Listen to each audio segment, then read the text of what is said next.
What's going on, everybody? Welcome to another video on oil stoves, heaters.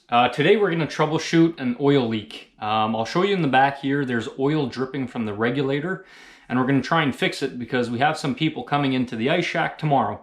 So let's see what we can do. The first thing we're going to check is the hose where it attaches to the regulator in the back of the heater. I do have a valve outside. We're going to shut that off. That way when we take the hose off, the oil or the diesel stops dripping out. If that's not the issue, we're gonna move on to the next thing. We might even get down to clean this stove a little bit because it's getting quite dirty in the pan. So I'm gonna show you how to do that as well.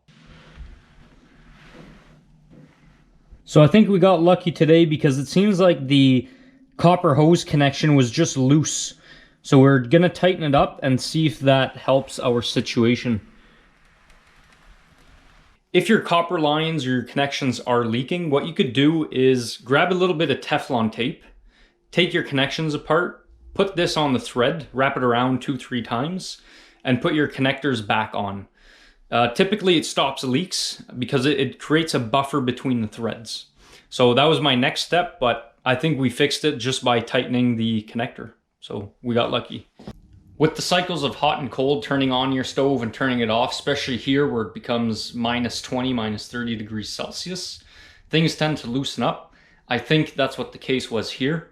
We're going to turn it on and see if it still leaks, but I think it was as easy as that. If you have rubber hoses, make sure you check those as well because they could be cracked and cause a leak as well.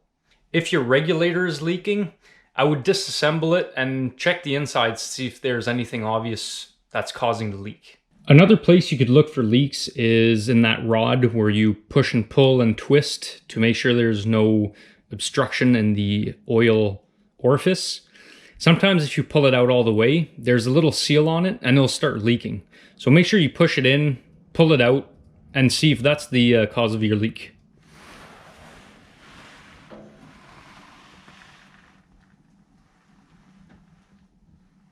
Don't forget to like, comment, and subscribe. Hit that bell notification so when I put another video, you'll be notified.